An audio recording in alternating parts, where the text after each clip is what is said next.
Reimbursement ఆగిపోయి పిల్లలు బడికి పోకుండా కాలేజీ ఇవ్వకుండా ఇబ్బందులు పడే పరిస్థితులు వచ్చినాయి. ఇవన్నీ ప్రభుత్వ వైఫల్యాలు. తీవ్రమైనటువంటి చంద్రబాబు నాయుడు ప్రభుత్వం వైఫల్యం చెంది ఏమి అసలుగా ప్రజలకు సమాధానం చెప్పుకోలేని పరిస్థితిలో ఉంది.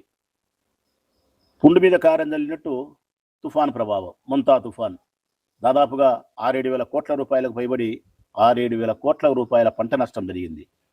చంద్రబాబు నాయుడు ఏం చేయలేడు.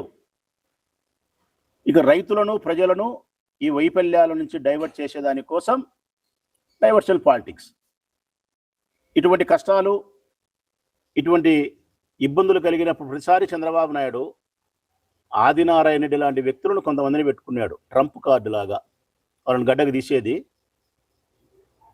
ఏదో ఒకటి అవాకులు చెవాకులు పరుషమైన పదజాలముతో ఒక హాట్ టాపిక్ అన్నిటి తీసుకొచ్చి మొత్తం రాష్ట్రంలో ఉండబడిన ప్రజల యొక్క దృష్టిని మళ్లించడానికి చేసే ప్రయత్నమే నిన్న ఆదినారాయణ రెడ్డి గారు మాట్లాడిన మాటలు. లేకపోతే ఉన్నట్టుండి నిన్నటి దినం ఏం జరిగింది? ఏమి జరగలే. ఆయన ప్రెస్ ముందుకు వచ్చి జగన్మోహన్ రెడ్డి గారిని, భారతమ్మ గారిని అనుచితమైన వ్యాఖ్యలు, అసందర్భమైన అనుచితమైన వ్యాఖ్యలు, మాట్లాడడానికి సందర్భం లేదు, మాట్లాడిన మాటలు సముచితమైన మాటలు కాదు, రాజకీయ విమర్శలు కాదవి. ఒళ్ళంతా ద్వేషాన్ని పెట్టుకొని మాట్లాడే మాటలు. ఎవరైనా రాజకీయ నాయకులు మాట్లాడితే విషయం ఉండి మాట్లాడతారు, కానీ ఆదినారాయణ రెడ్డి గారు విషయం ఉండి మాట్లాడరు, విషం పెట్టుకొని మాట్లాడతాడు ఒళ్ళులో. ఒకసారి గమనించండి ప్రజలారా మీరే, నేను ఏం మాట్లాడాడు ఆయన, ఎంత సంస్కారహీనంగా మాట్లాడతాడు. అసలు భారతమ్మను రాజకీయపరమైనటువంటి ప్రస్తావనలోకి తీసుకురావాల్సిన ఆవశ్యకత ఏమైనా ఉందా? రాజకీయాలలో కొనసాగే మేము మా రాజకీయ ప్రత్యర్థుల యొక్క కుటుంబ స్త్రీలను పత్రికా ప్రకటనలకు కానీ, వారి ఆత్మగౌరవాన్ని దెబ్బతీసే విధంగా కానీ వారిని విమర్శించడం అనేది సంస్కారమా? మేము ఎప్పుడైనా మాట్లాడుతున్నాం అట్లా?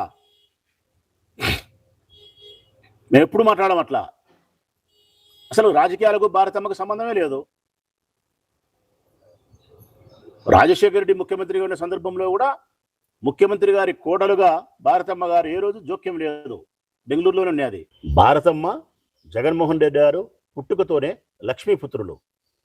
ఆదినారాయణ రెడ్డి మాదిరి, నా మాదిరి ఇబ్బందుల్లోంచి వచ్చిన మనుషులు కాదు. ఆదినారాయణ రెడ్డి గారి రాజకీయ జీవితం అంతా ఆర్థికపరమైన ఇబ్బందులతో వచ్చినది.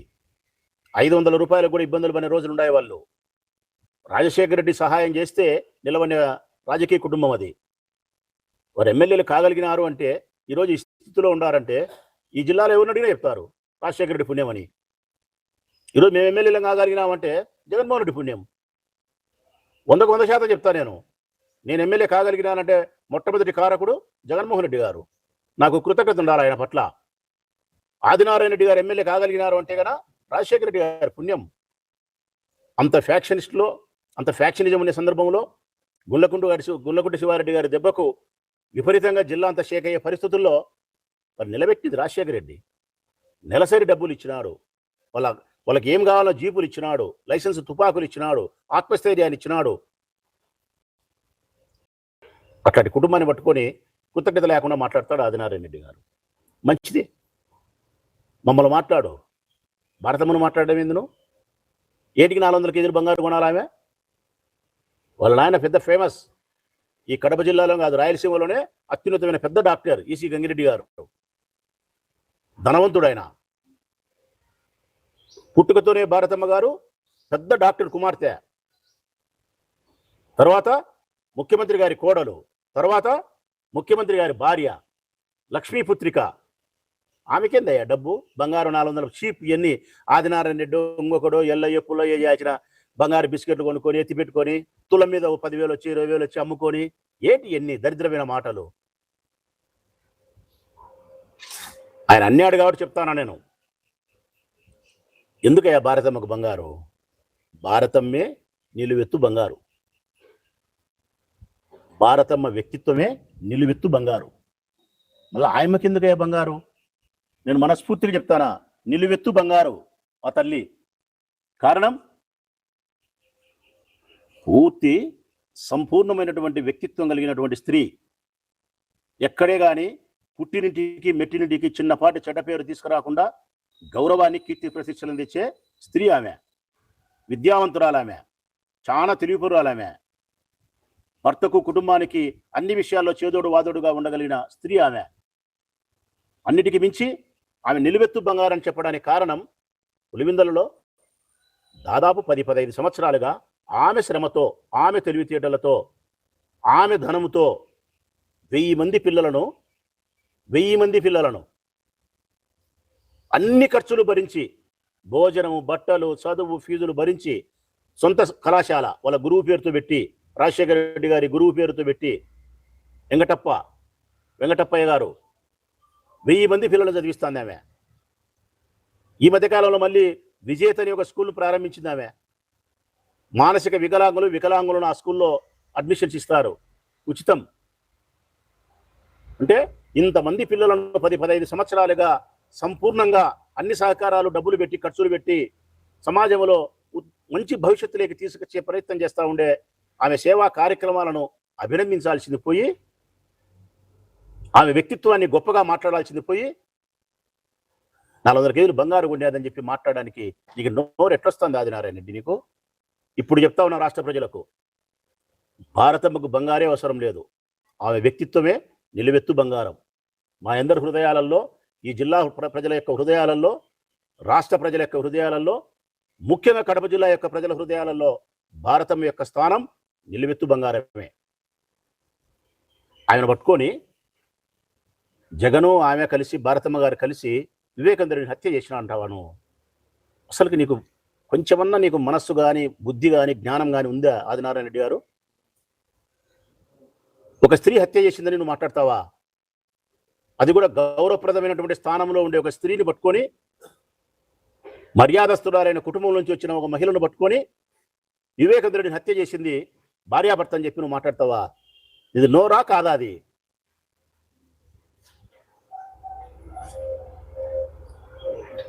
ఇంకా ఆయన మాట్లాడేది మాట ఏంటంటే, జైలుకి పోతారంట ఇద్దరు, జగను, భారతమ్మ జైలుకి పోతారంట. ఎందుకు పోతారయ్యా జైలుకు నాకు తెలియక అడుగుతా. 30 సంవత్సరాలు ఫ్యాక్షన్ చేసి, 36 రకాల హత్యలు చేసి, బాంబులేసి, దోపిడీలు కాదు, బాంబులేసి, దౌర్జన్యాలు చేసి, చర్యకు ప్రతిచర్యలు చేసిన మీరే జైలులకు పోలే. ప్రజాసేవ కార్యక్రమాలు చేసే భారతమ్మ జైలుకు పోతుందే? ఇంత అపారమైనటువంటి ప్రజాబలం కలిగిన జగన్మోహన్ రెడ్డి గారు, ప్రజా సంక్షేమాన్ని ప్రజలకు అందించినటువంటి అత్యున్నతమైన సీఎం జైలుకు పోతాడా? నీ నోటికి ఏదొచ్చి అది మాట్లాడడం. ఇట్లా మాట్లాడడానికి ఏమి కారణం అని చెప్పి ప్రజలకు నేను చెప్పాల్సి వస్తే గన నాకు ఎప్పుడు అనిపిస్తుంది, ఏ కాదులే. ఇంకా ఆయన మాట్లాడింది వైఎస్ఆర్ కాంగ్రెస్ పార్టీ అంతరించిపోతాదంట. వైఎస్ఆర్ కాంగ్రెస్ పార్టీ అంతరించిపోతాదంట. 3 పార్టీలు కలిస్తే, మీరు జనసేన, టీడీపీ, భారతీయ జనతా పార్టీ 3 పార్టీలు కలిస్తే ఒక సినిమా రంగం, ఒక కులం, ఒక మతం 3 కలిసినాయి. ఒక సినిమా రంగం పవన్ కళ్యాణ్, కులం చంద్రబాబు నాయుడు, కమ్మోళ్ళు, ఒక మతం హిందూ మతతత్వ పార్టీ భారతీయ జనతా పార్టీ. ఒక కులము, ఒక మతము, ఒక సినిమా రంగము 3 కలిస్తే జగన్మోహన్ రెడ్డి పోటీ చేస్తే మీ ముఖాలకు సీట్లు ఎన్నొచ్చినాయి కాదు, ఓట్లు ఎన్నొచ్చినాయని చూస్తే గన 40% ఓటింగ్ వైఎస్ఆర్ కాంగ్రెస్ పార్టీకి వచ్చింది. మీ డబ్బాలో 3 రకాల ఓట్లు ఉన్నాయి. కమలం ఉంది, గ్లాస్ ఉంది, సైకిల్ ఉంది. మా డబ్బాలో ఒక్కటే ఉండేది ఫ్యానే. మా డబ్బాల ఫ్యాన్ ఒకటే. రాచమల్లి శివప్రసాద్ రెడ్డి డబ్బాలో 84,000 ఓట్లు ఉన్నాయి. ఎస్, అవి జగన్మోహన్ రెడ్డి ఓట్లు. జగన్మోహన్ రెడ్డి ప్రజాసేవ కోసం వేసిన ఓట్లు. రాచమల్లి శివప్రసాద్ రెడ్డి చేసిన ప్రజాసేవకు వేసిన ఓట్లవి. మేము ఓడినా గర్వపడతాం. మేము ఒక్కరమే ఉండాం, మేము ఒక్కరమే పోటీ చేస్తాం. మాకు 40% ఓటింగ్ శాతం ఉంది. అటువంటి పార్టీ అంతరించిపోతుందే?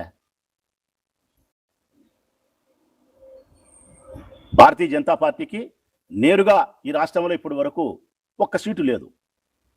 నేరుగా పొత్తు పెట్టుకోకుండా ఒక్క సీటు లేదు. అది కాకుండా చీచా అనిపిస్తాం, రాష్ట్రం అంతా చీచా అనిపిస్తారంట జగన్మోహన్ రెడ్డి. నిన్న ఎట్టెట్ట అనిపిస్తావబ్బా, నాకు అర్థం కాలే. ఆయన బయటకు వచ్చి నిన్న పోయినాడు కృష్ణా జిల్లా, అంతకుముందు పోయినాడు ఇంకోసోటికి, అంతకుముందు పోయినాడు ప్రకాశం జిల్లా, అంతకుముందు పోయినాడు అనంతపురం జిల్లా, అంతకుముందు పోయినాడు కడప, కర్నూలు, తూర్పుగోదావరి జిల్లా. చూస్తున్నారు కదా, నెలకు 2 నెలలకు 3 నెలలకు ఆయన పోయేసాడల్లా చీచా అంటున్నారా, జై జగన్ అంటున్నారా? జై జగన్ అనే శబ్దము మారు మోగుతాంది రాష్ట్రమంతా. జై జగన్ అనే నామము మారు మోగుతాంది రాష్ట్రమంతా. ఈ దేశంలోనే అత్యంత ప్రజాబలం కలిగినటువంటి నాయకులు 1, 2, 3, 4, 5 ఉంటే అందులో జగన్మోహన్ రెడ్డి ఒకడు. ఎన్టీ రామారావు తర్వాత, రాజశేఖర రెడ్డి గారి తర్వాత ఈ రాష్ట్రంలో అత్యంత ప్రజాదరణ, ప్రజాభిమానం కలిగిన నాయకుడు జగన్మోహన్ రెడ్డి. అటువంటి నాయకుడిని పట్టుకొని చీచా అనిపిస్తారంట ఇల్లు. ఎంతయ్యా మీ శక్తి చీచా అనిపించడానికి ఆయన్ను? ఎంత? రేణువంతా మీ శక్తి జగన్మోహన్ రెడ్డి గారి ముందర. అది సాలదని చెప్పి వేటాడుతాం. ఏందబ్బా వేటాడడానికి నాకు తెలియక అడుగుతా. ఆయన 2011లో బయటకు వచ్చినాడు. 2011లో వాళ్ళ నాయన చనిపోయిన తర్వాత బయటకు వచ్చినాడు. కేవలం రాజశేఖర రెడ్డి కోసం మరణించినటువంటి కుటుంబ సభ్యులను ఓదార్చడం కోసం ఓదార్పు యాత్ర పేరుతో సోనియా గాంధీ, కాంగ్రెస్ పార్టీ ఆ రోజు కొనసాగిన జగన్మోహన్ రెడ్డి గారు అంగీకరించకపోతే ఇచ్చిన మాటకు కట్టుబడి ఢిల్లీలోని ఎర్రకోటనే ఢీకొట్టి బయటకు వచ్చి పార్టీ పెట్టి, మీరు జైలుకు పంపించే జైలుకు పోయి 13 నెలలు 14 నెలలు పార్టీ పెట్టిన తర్వాత మొదటిసారి ఓడిపోయినా భయపడకుండా ప్రజా సంకల్ప యాత్ర చేసి 16 నెలలు జనంలో ఉండి మళ్ళీ తిరిగి రెండోసారి ఎన్నిక చేసి గెలిచి చెప్పిన వాగ్దానం ప్రకారం ప్రజలకు సంక్షేమ పరిపాలనని, రామరాజ్యాన్ని అందించి ఇప్పుడు మళ్ళా ఓడిపోతే ఒక్క నెల కాలం గడసక ముందే ఇంతటి ఘోరమైనటువంటి అపజయాన్ని మా పార్టీకి మీరు అందిస్తే ఈవీఎం మిషన్ల ద్వారా ఏమాత్రమే కానీ భయపడకుండా నెలకే మళ్ళా ప్రజా జీవితంలోకి వచ్చినటువంటి ఈ నాయకుడిని మీరు వెంటాడతారా? మీరు వేటాడగలుగుతారా? ఎట్లా వెంటాడతారబ్బా నాకు తెలియక అడుగుతా. జగన్మోహన్ రెడ్డి ఓడిపోయినప్పటికీ కూడా అది దెబ్బతిన్న సింహమే. 100 సార్లు చెప్పగలుగుతా, దెబ్బతిన్న సింహం అది. దెబ్బతిన్న సింహం యొక్క శ్వాస చాలా వేడిగా, తీవ్రంగా ఉంటుంది. దాని గర్జన కూడా చాలా గొప్పగా ఉంటుంది. జగన్మోహన్ రెడ్డి గారి పరిస్థితి కూడా అదే. దెబ్బతిన్న సింహమే జగన్మోహన్ రెడ్డి. ఆయన శ్వాసలో నుంచి వచ్చే ఆలోచనలు అట్టే ఉంటాయి. 2029లో మీకు కొట్టే దెబ్బ కూడా, ఆ పంజా దెబ్బ కూడా సింహంలాగానే ఉంటుంది మీ మీద. అతన్నేందయ్యా మీరు వెంటాడేది? భారతమ్మ గారు, జగన్మోహన్ రెడ్డి గారు జైలుకే పోతారో, లేకుంటే 29లో ఆదినారాయణ రెడ్డి గారు బెంగళూరుకే పోతారో ఈశ్వరుడే నిర్ణయిస్తాడు. జగన్మోహన్ రెడ్డి గారు, భారతమ్మ గారు జైలుకు పోతారా? 29లో ఆదినారాయణ రెడ్డి గారు బెంగళూరుకు పోతారా? ఆయనకు అలవాటే కదా, అధికారం ఉంటే ఆంధ్రప్రదేశ్లో కడపలో, అధికారం లేకపోతే బెంగళూరుకు. 29లో చూద్దాంలే, నువ్వు బెంగళూరుకు పోతావో లేకపోతే జగన్మోహన్ రెడ్డి గారు, భారతమ్మ గారు జైలుకే పోతారో అది కూడా చూడాలి కదా. 100 సార్లు మాట్లాడతావు నువ్వు నిన్న పత్రికా ప్రకటనలో. సిగ్గుండాల జగన్మోహన్ రెడ్డి గారి. దేనికయ్యా సిగ్గుండాల్సినది? ఎవరికయ్యా? నేను అడుగుతాను సూటిగా, ఈ రాష్ట్ర ప్రజల్ని అడుగుతా ఉన్నా. ఆదినారాయణ రెడ్డి గారు మాట్లాడే మాటలకు సిగ్గుండాలా అన్నాడు జగన్మోహన్ రెడ్డి గారికి. దేనికి సిగ్గుండాలా? ఎవరికి సిగ్గుండాలా? ఇచ్చిన మాట కోసం ఓదార్పు యాత్ర చేసినాడు చూడి, దీనికే? నైతిక విలువలతో మాటకు కట్టుబడి సొంత పార్టీ పెట్టుకున్నాడు చూడి, దీనికే? సొంత పార్టీ పెట్టుకున్న తర్వాత పార్టీ అధికారంలోకి రాలేకపోయినా కూడా పోరాటం చేసినాడు చూడి, దీనిక 67 మంది ఎమ్మెల్యేలు గెలిస్తే 23 మంది ఎమ్మెల్యేలు మీలాంటి వాళ్ళు అమ్ముకున్నారు చూడి మీ పదవులను. సిగ్గు లేకుండా, సిగ్గు శరం లేకుండా అమ్ముకున్నారు చూడి తెలుగుదేశం పార్టీకి మంత్రి పదవులు తీసుకున్నారు చూడు మీరు. దీనికే మళ్ళీ ఎన్నికల్లో పోటీ చేసి విజయం సాధించినందుక, ఈ రాష్ట్రంలో విద్యా విధానంలో మార్పులు తెచ్చి సంపూర్ణంగా బాగు చేసినందుక, సంక్షేమ పథకాలు అమలు చేసినందుక, కులము మతము అనకుండా పక్షపాత ధోరణి లేకుండా అన్ని రాజకీయ పార్టీలకు సంక్షేమాన్ని అభివృద్ధిని సమానంగా అందించినందుక, దేనికై ఆయనకు సిగ్గుండాల్సింది? సిగ్గుపడాల్సి వస్తే ఆదినారాయణ రెడ్డి గారు మీరు సిగ్గుపడాలి. కారణం 36 పార్టీలు మార్చినారు. 36 పార్టీలు. కాంగ్రెస్ అయిపోయింది, వైఎస్ఆర్సీపీ అయిపోయింది, తెలుగుదేశం అయిపోయింది, బీజేపీ అయిపోయింది. ఏ ఎండకు ఆ గొడుగు పెట్టడానికి సంసిద్ధమయ్యే మీ మనస్తత్వాన్ని చూసి మీరు సిగ్గుపడాల. అది అయిపోయింది. పార్టీలు మార్చినారు, అయిపోయింది. మంత్రి పదవి తీసుకున్నారు. వైఎస్ఆర్ కాంగ్రెస్ పార్టీలో గెలిచి ఆ పార్టీలకు పోయి మీరు మంత్రి పదవి ఏ విధంగా తీసుకుంటారో నాకైతే అసలు అది ఇచ్చేటోళ్ళకి ఎట్లా ఇస్తారు, ఈయనోళ్ళు మరి ఏదో అర్థం చేసుకోవాల్సిన పరిస్థితి వాళ్ళకే ఉంది. మరి సిగ్గుపడాల్సిన పరిస్థితికి వస్తే గన 100కు 100% ఆదినారాయణ రెడ్డి లాంటి వ్యక్తిత్వం కలిగిన వాళ్ళు సిగ్గుపడాల. జగన్మోహన్ రెడ్డి గారు ఇచ్చిన మాటకు కట్టుబడిన వ్యక్తి, జైలుకు పోయిన నిబ్బరంగా ఉండే మనిషి, ధైర్యంగా ఓదార్పు యాత్ర చేసినాడు, ప్రజా సంకల్ప యాత్ర చేసినాడు, ఓడినా నిలబడినాడు, తిరిగి గెలిపించగలిగినాడు, సంక్షేమాన్ని అందించగలిగినాడు, మళ్ళీ ఓడినా పోరాటం నెలకే చేయగలుగుతున్నాడు. ఒక్క మాటలో చెప్పాలంటే జగన్మోహన్ రెడ్డి గారి బలం ఏందో చెప్తానా నేను. ఈ పార్టీలకు కానీ ప్రజలకు కానీ సవినయంగా తెలియజేస్తా ఉన్నా. జగన్మోహన్ రెడ్డి గారి బలం ఏందో స్పష్టంగా మీరు గుర్తుపెట్టుకోండి రాష్ట్ర ప్రజలారా. ఆయన బలమే ధైర్యం, ఆయన బలమే ఓర్పు, ఆయన బలమే అన్నిటికంటే ప్రధానమైంది నిజాయితీ. జగన్మోహన్ రెడ్డి గారి బలం ధైర్యము, నిజాయితీ, ఓర్పు. ఈ 3 సులక్షణాలతోనే ఆయన రాజకీయాలలో స్థిరంగా ఉండిపోగలుగుతాడు. ఆయన పార్టీని దినదినాభివృద్ధి చేసుకోగలుగుతాడు. ఇప్పుడు చెప్తా ఉన్నా ఈ రాష్ట్రం ఉన్నంత కాలం వైఎస్ఆర్ కాంగ్రెస్ పార్టీ ఉంటుంది. జగన్మోహన్ రెడ్డి గారు ఉన్నంత కాలం కాదు. జగన్మోహన్ రెడ్డి గారు ఉన్నంత కాలం కాదు. ఈ రాష్ట్రం ఉన్నంత కాలం జగన్మోహన్ రెడ్డి గారు స్థాపించినటువంటి వైఎస్ఆర్ కాంగ్రెస్ పార్టీ 3 పువ్వులు 6 కాయలుగా ప్రజ్వరిల్లుతూ ఉంటుంది, దేదీప్యమానంగా ఉంటుంది. ఆయన తర్వాత ఒకరు, ఆయన తర్వాత మరొకరు, ఆ కుటుంబ సభ్యులు కానీ, ఆ పార్టీకి సంబంధించిన వారు కానీ ఈ రాష్ట్ర ప్రయోజనాల కోసం ఆ పార్టీని బ్రతికించుకుంటూనే ఉంటాం. ఎట్లా అంతరించిపోతుంది వైఎస్ఆర్ కాంగ్రెస్ పార్టీ? జనంలో బలం లేకపోతే అంతరించిపోతుంది, జెండా మోసే కార్యకర్త లేకపోతే అంతరించిపోతుంది, ఆయన కోసం ప్రాణత్యాగానికి సిద్ధపడే నాయకులు లేకపోతే పార్టీ అంతరించిపోతుంది. ఈ రాష్ట్రంలో జగన్మోహన్ రెడ్డి గారి పట్ల విపరీతమైనటువంటి ప్రజాబలం కలిగిన ప్రజలు ఉన్నారు. జగన్మోహన్ రెడ్డి గారి జెండా మోయడానికి ఉరకలేసే కార్యకర్తలు ఉన్నారు. జగన్మోహన్ రెడ్డి గారి కోసం ప్రాణమైన ఇచ్చేదాన్ని సంసిద్ధపడే నాలాంటి నాయకులు కోకొల్లలు. రాచమ్మల దగ్గర మొదలైతే ఆ సంఖ్య 100ల సంఖ్యకు పోతుంది. ఈరోజు ఇంతమందిని మీరు కక్ష సాధింపు చర్యలో భాగంగా జైలుకు పంపిస్తున్నారు. ఒక్క నాయకుడైనా జంకుతున్నాడా? వాళ్ళ ఎంటిక కూడా బెదరడంలే. 3 నెలల 4 నెలలను జైలు పెట్టేది పెట్టు. జగన్ స్థాపించిన జెండాను వదలం. జగన్ కోసం జీవితాన్ని అంకితం చేస్తాం. ఈ రాష్ట్ర ప్రయోజనాల కోసం వైఎస్ఆర్ కాంగ్రెస్ పార్టీ వెంట నడుస్తాం అని మాలాంటి నాయకులు గొంతెత్తి చెప్తున్నాం మేము.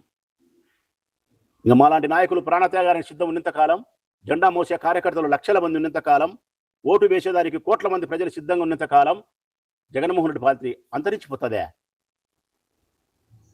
ఇంకా ఆయన బలహీనతలు చెప్పాలా మీకు నేను. ఆయన బలహీనత ఏం తెలుసునా? నమ్మకద్రోహం చేసిన మీలాంటి ఎమ్మెల్యేలు పార్టీకి మోసం చేసి అధికారం ఉండేప్పుడు ఈ సైడ్ ఉండి అధికారం మొత్తాన్ని అటుపక్కకు పోయి తల్లి పాలు దాగి రొమ్ము గుద్దుతారు చూడి ఇటటోళ్ళు మళ్ళా రేపొద్దున వచ్చే గన క్షమించి శిక్షించకపోవడం, ఇదే ఆయన బలహీనత. క్షమించి శిక్షించకపోవడం, ఇది మార్చుకోవాలని మేము కోరుతున్నాం జగన్మోహన్ రెడ్డి గారిని. నీ బలహీనతను మార్చుకో అయ్యా అంటున్నాం మా నాయకుడిని. నమ్మకద్రోహం చేసిన వారిని క్షమించాకు, శిక్షించు అంటున్నాం. స్పష్టంగా మరొక్కసారి చెప్తా ఉన్న ఆదినారాయణ రెడ్డి గారికి ఎప్పుడైనా సరే ఇంకొకసారి భారతమ్మ గారి పేరు తీసుకురాకుండా జగన్మోహన్ రెడ్డి గారి పేరుతో మమ్మల్ని మీరు రాజకీయ విమర్శలు చేస్తే అది ఒకలాగా భావిస్తా. భారతమ్మ గారి పేరుతో మీరు హత్య అని, బంగారని, ధనదాహమని, మరొకటని ఆమె వ్యక్తిత్వానికి అగౌరవపరుస్తూ మహిళను చూడకుండా మీరు మాట్లాడితే ఈరోజు మాట్లాడిన దానికంటే 100% ఎక్కువ మాట్లాడతా. ఎవరికైనా చెప్తా ఉన్నా నేను, మన కుటుంబాలకు సంబంధించిన స్త్రీలను నేను కానీ, మా పార్టీ వాళ్ళు కానీ, మీరు కానీ, మీ పార్టీ వాళ్ళు కానీ పరస్పరం మన కుటుంబ స్త్రీలను రాజకీయ చర్చలేకి, వేదికలేకి తీసుకురాకుండా ఉండడం మంచిది, సంస్కారము. మీరు భారతమ్మను తీసుకొస్తే మాత్రం రాచమల్లి శివప్రసాద్ రెడ్డి 1,000,000 సార్లు మాట్లాడతాడు. ఇంతకంటే పరుసమైన పదాలతో మాట్లాడతా నేను భారతమ్మ